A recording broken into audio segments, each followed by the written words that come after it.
नमस्कार मित्रांनो, चैतन्य फूड ब्लॉगमध्ये तुम्हा सर्वांचं स्वागत। आपल्या या कोकणी पदार्थांच्या सिरीजमध्ये कोकणामध्ये आलो आहोत। आपण आलेलो आहे रत्नागिरीला।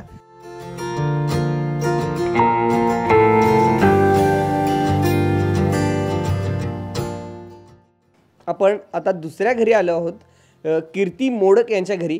आणि या ठिकाणी आपण स्पेशली कोकणी पदार्थ कसे तयार होतात हे बघणार आहोत। आणि यांचा हा व्यवसाय अनेक वर्ष चालू आहे। घरातून छान छान पदार्थ ते तयार करून घेत आहेत। केटरिंगचा त्यांचा व्यवसाय बसलेला आहे आणि आता खूप छान छान रेसिपी ते करतात आणि आता कोकणी पदार्थ आपल्याला करून दाखवणार आहेत। चला तुम्ही येताय माझ्याबरोबर, त्यांच्या घरी जाऊया आणि त्यांच्याकडूनच ही रेसिपी जाणून घेऊया। तर कीर्ती मॅडम आपल्याबरोबर आहेत। तर नमस्कार।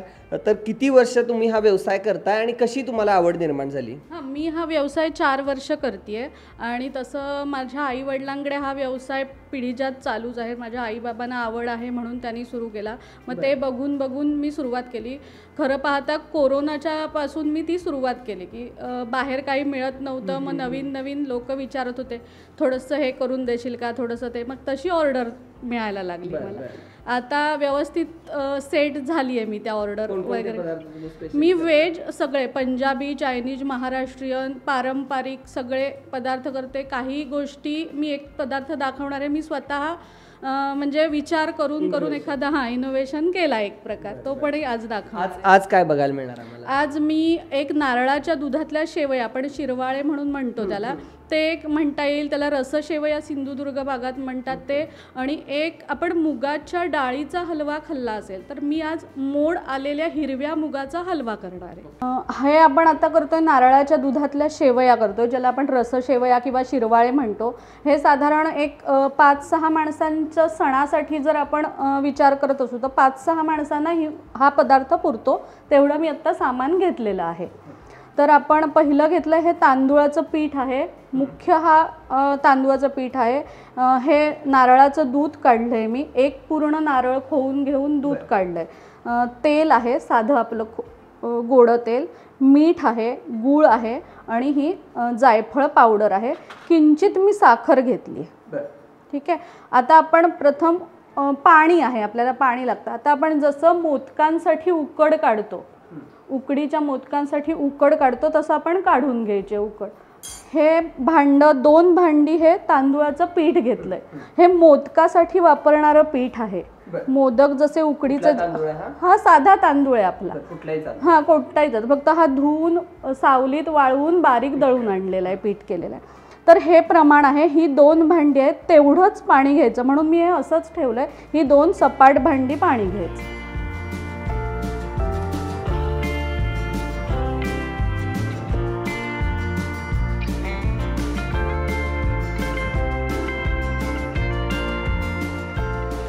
आता खरं आपलं हे प्रमाण आहे।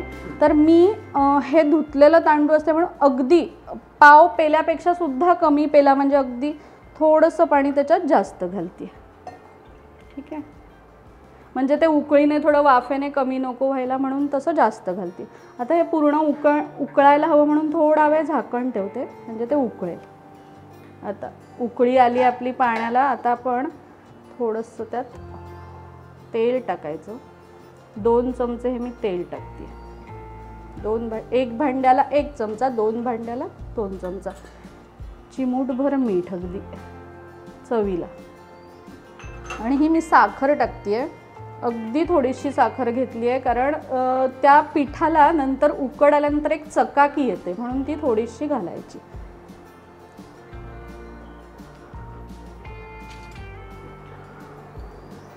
आणि आता हे उकळलंय, थोडंसं ढवळायचं, ती साखर पूर्ण विरघळेल। मोदकाचं पीठ हळूहळू हळूहळू सोडायचं। आता ही उकड जशी आपण मोदकाची काढतो तसं हे आहे। मला ह्याच्यात एक टीप सांगायची, आपण जेव्हा उकड करतो ना मोदकांसाठी, तर बऱ्याच जणांना असं माहिती आहे की ती एक 5 मिनिटं झाकण ठेवल्यानंतर वाफ आणायची वगैरे असं। तर मी तसं नाही करत। मी काय करते, हे असं झाकण ठेवायचं आणि गॅस बंद करायचा, कारण परत आपण मोदक शिजवतो, मग ते 1-2 मिनिटं जास्त शिजवायचे। थोडंसं कच्चं ठेवलं ना की वळताना पारी फुटत नाही, म्हणून ही मी तशीच ठेवते, म्हणजे मळायलाही सोपं. हां, 1-2 मिनटं नुसतं ठेवायचं, गॅस बंद केला आहे मी, आणि त्याच्यानंतर ते होऊन जातं. आणि मोदक शिजवताना जर 10 मिनटं लागत असतील तर 5 मिनटं जास्त शिजवायचे. तर हे काढलं आहे, पुरेशी आपल्याला एवढी वाफ. आता हे आपण हे सगळं एका ताटलीत आपण काढून घेतो.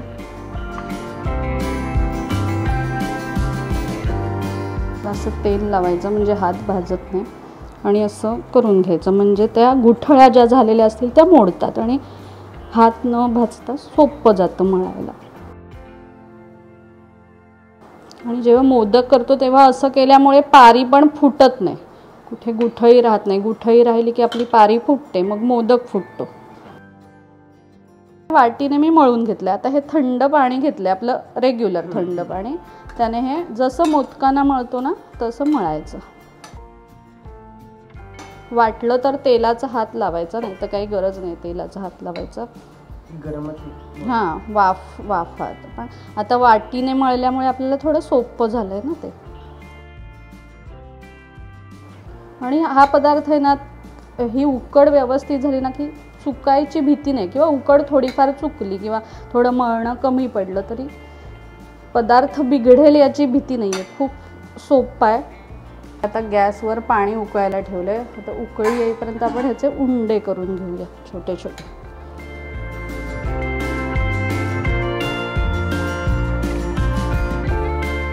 जसं आपलं शेवेचं पात्र, आता मी शेवेच्या पात्रात दाखवणार आहे.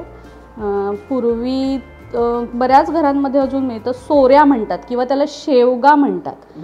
शेवया लाकडी असतो, पितळी असतो. आता ते पूर्वीच्या गोष्टी मिळणं थोडं अवघड झालंय, म्हणून आपण मग पदार्थ तरी जपायचे. कैरीची कढी करता येते, किंवा आपल्याला खांडवी करता येते, रवा गुळ म्हणजे तांदळाचा रवा काढून. फणसाचं सांदण करता येतं, घावन चटणी, त्याच्याबरोबर इथे काळ्या वाटाण्याची उसळ खातात, ती पण असं गरम मसाला वगैरे. दुसरा एक प्रकार इथे लग्न कार्य असेल तर गरम मसाल्याची आमटी आणि भात असं, म्हणजे नुसतं वाटण लावून डाळ फोडणीला घालून असं गरम मसाल्याची आमटी भात. पाण्याला उकळी आली आहे. आता आपण ना हे उंडे आहेत ना केलेले ते असे सोडायचे. ते आता असे खाली गेलेत, ते उकळून वरती येतात. मग नंतर किती पाणी घालायचं ह्याच्यात? हे आता मोठं साधारण हे बुडतील असे ठेवायचे. म्हणजे आता हे मी मोठं पातेलं घेतलं, आपले 7-8 उंडे आहेत म्हणून. हे वर येतील आपोआप, शिजले की वरती. हां, वर आले की थांबायचं, काढून घ्यायचे आणि मग शेवया पाडायची. हे बघा आता हे हळूहळू वरती यायला लागलंय. हे बघा जे खाली गेलेले ना, जसे शिजतील तसे ते वरती येतील. आता पूर्ण शिजल्यावर सगळे वरती आलेले आपल्याला दिसतील. हे आता शिजलेत. हो, आता हे काढणार. हे बघा असे जसे जसे आपल्याला हवेत तसे तसे काढायचे. हे आता शिजलेत ते. हां,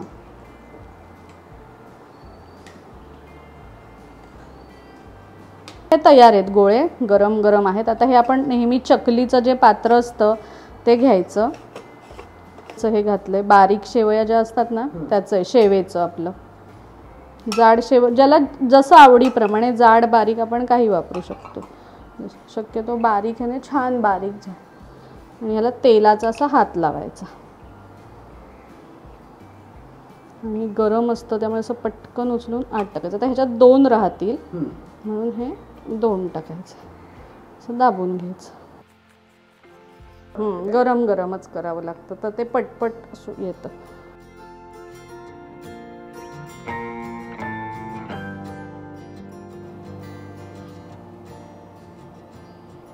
आता हे असे एकेका प्लेटसाठी हे घ्यायचे. आता ह्या शेवया तयार आहेत. आता हे ज्याच्यात डीप करायचं आहे, बुडवायचं आहे, त्याच्यासाठी हे नारळाचं दूध तयार करायचं. नारळाचा रस म्हणतात काही जण.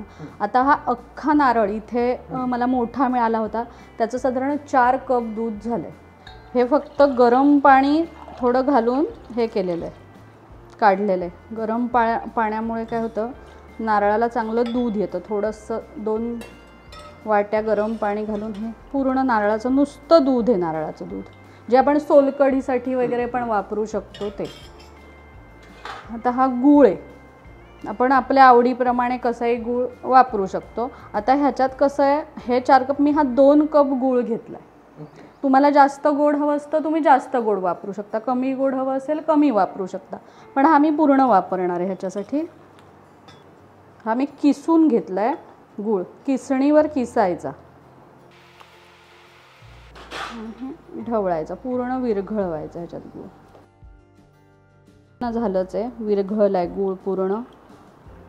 आता त्याच्यात आपण जायफळ पावडर टाकायची. इथे कसं आहे, मोदकाला आपण जायफळ वापरतो, सगळं खोबरं आणि गूळ आलं की शक्यतो इकडे जायफळ वापरतात. आपल्याला आवडीप्रमाणे जेवढं स्वादानुसार जसं आवडत असेल तसं. तुम्हाला अगदी कुणाला नसेल आवडत तर मग वेलची पावडर हा ऑप्शन आहे, पण एक वास म्हणून वापरतात. केशरही हल्ली वापरतात. आता हे जायफळ घातलेलं, जायफळयुक्त नारळाचं दूध गूळ घातलेलं तयार आहे आपलं. आता ह्या शेवया घेतल्या आहेत. आता हे असं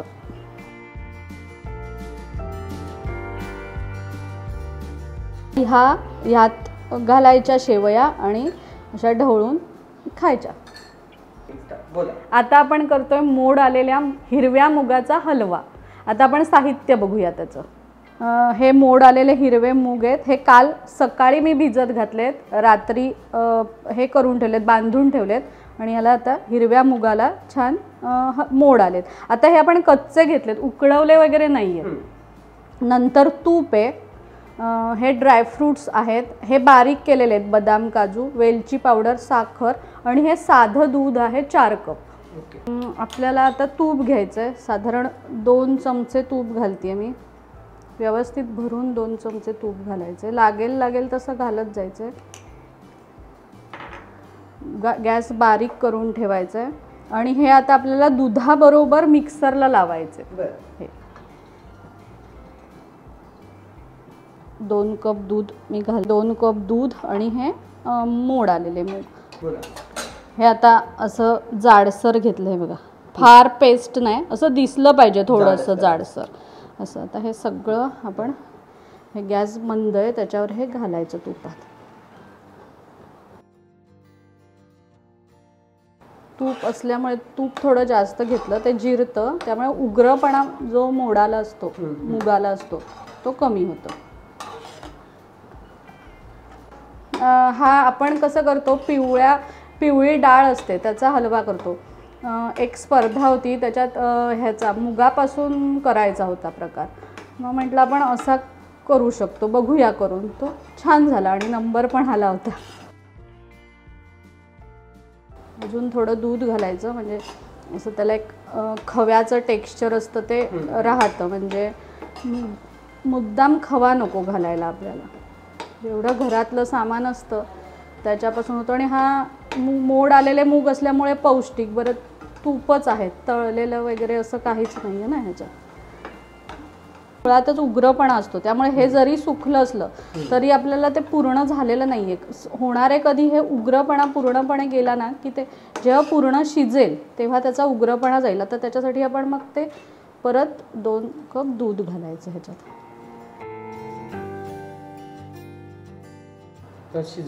हां, व्यवस्थित शिजवायचं.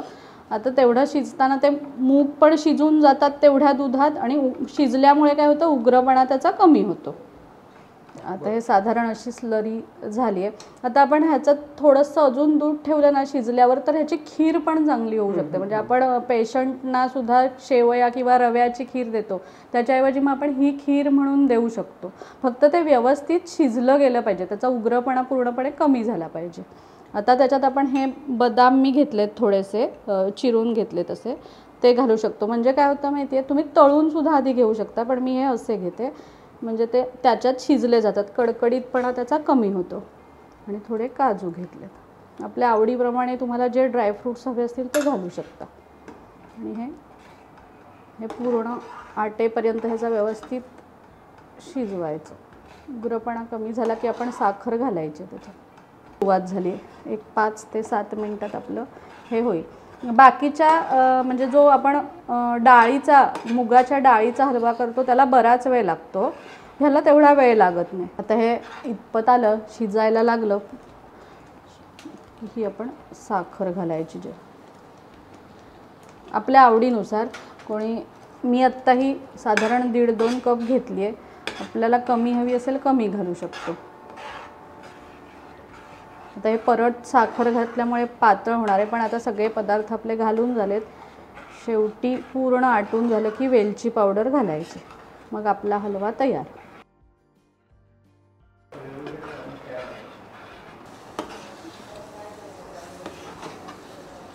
आता आपण वेलची पावडर घालायची या स्टेजला. जेव्हा हे इतकं घट्ट होईल ना, हे बघा इतकं घट्ट, तेव्हा ही वेलची पावडर घालायची. फार लवकर नाही घालायची वेलची पावडर, कारण मग त्याचा वास सगळा निघून जातो आपण जेव्हा परततो तेव्हा. आता हे सुकत आलं आहे मिश्रण. आता एक 5 मिनटं परतलं, थोडंसं तूप सोडायचं आणि मग आपण त्यात सर्व करू शकतो. हा होत आलं आहे आता. हे बघा आता एक तूप सुटायला लागलं आहे त्याला, याचा अर्थ तो छान परतला गेला आहे. फक्त हे ढवळत राहायचं, कारण ते कसं शेवटी मूग आणि दूध वगैरे आहे ना, त्यामुळे थोडं लागतं, पण त्याला वास येणार नाही, करपलेलाच आहे असं लक्ष देऊन छान ढवळायचं. हे पूर्ण तयार झालं. आता आपण काय करायचं, ह्याला बाऊल घ्यायचा, ह्याला तुपाचा असा हात लावायचा, म्हणजे ती मूद सुटायला बरं पडतं. ग्रीस करून घ्यायचं. तर गॅस पूर्ण बंद केला आहे मी. आता आपण हे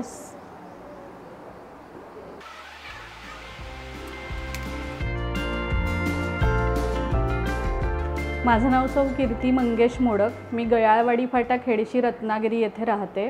माझं कृपा सिंधू फूड्स या नावाने मी व्यवसाय करते. माझे वेगवेगळ्या ठिकाणी एक्झिबिशनमध्ये रत्नागिरीचं स्टॉल असतात, फूड स्टॉल असतो, तिथे माझा चाटचा स्टॉल हा फेमस झालेला आहे. त्याच्यामध्ये पाणीपुरी, रगडापुरी, भेळपुरी, शेव बटाटापुरी असे प्रकार असतात. त्याच्या व्यतिरिक्त मी घरूनही ऑर्डर घेते. पूर्ण रत्नागिरी सिटीमध्ये डिलिव्हरी देते. जशी तुमची ऑर्डर असेल त्याप्रमाणे मी डिलिव्हरी देते. माझा मोबाईल नंबर आहे 9405 35 23 46. मी गयाळवाडी फाटा खेडशी रत्नागिरी येथे राहते. तर मित्रांनो, कीर्तीताईंनी खूप छान मस्त मस्त रेसिपीज करून दाखवल्यात. पौष्टिक आहेत या, आणि ही पारंपरिक रेसिपी आहे. याला शिरवाळे असं म्हणतात कोकणामध्ये. आपल्या भागामध्ये, कोल्हापूर सांगली भागामध्ये हा पदार्थ जास्त बनत नाही, म्हणजे बनतच नाही, पण कोकणामध्ये हा पदार्थ मात्र सणावाराला नेहमी बनतो. तर आपण आता तो ट्राय करूया. हे दूध आहे, नारळाचं दूध आणि गूळ याच्यामध्ये घातलेला आहे. गोड पदार्थ आहे हा. आणि हे शेवया याच्यामध्ये घालायच्या आहेत जसं त्यांनी सांगितलं. बरोबर चालेल, बरोबर ना? आणि हे एकत्र दोन्ही खायचं आहे.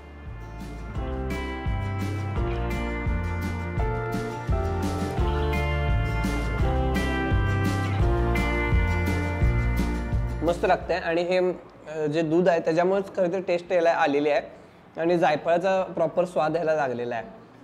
खूप छान आहे. मुगाचा हलवा आपण अगदी हेल्दी पदार्थ आहे. याच्यामध्ये भरपूर तूप घातलेलं आहे, ड्रायफ्रुट्स आहेत बघा.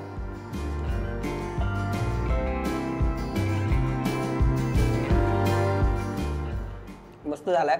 आणि मुगाचा कुठेही म्हणजे असा वेगळा स्वाद जो आहे तो येत नाही याला. हा सुद्धा पदार्थ तुम्ही करून बघू शकता. जर तुम्हाला पाहिजे असेल रेडी तयार, तर ताईंचा नंबर दिलेला आहे. ते या ऑर्डर्स तयार करून घरापर्यंत पोच करतात रत्नागिरी शहरामध्ये. तर तुम्ही त्यांच्याकडून मागवू शकता. तर नंबर आणि पत्ता डिस्क्रिप्शन बॉक्समध्ये दिलेला आहे. आणि त्यांनी हा रेसिपी करून दाखवल्याबद्दल खूप खूप धन्यवाद. आणि अशाच प्रकारच्या छान छान रेसिपी बघण्यासाठी चैतन्य फूड ब्लॉगला सबस्क्राईब करा. धन्यवाद.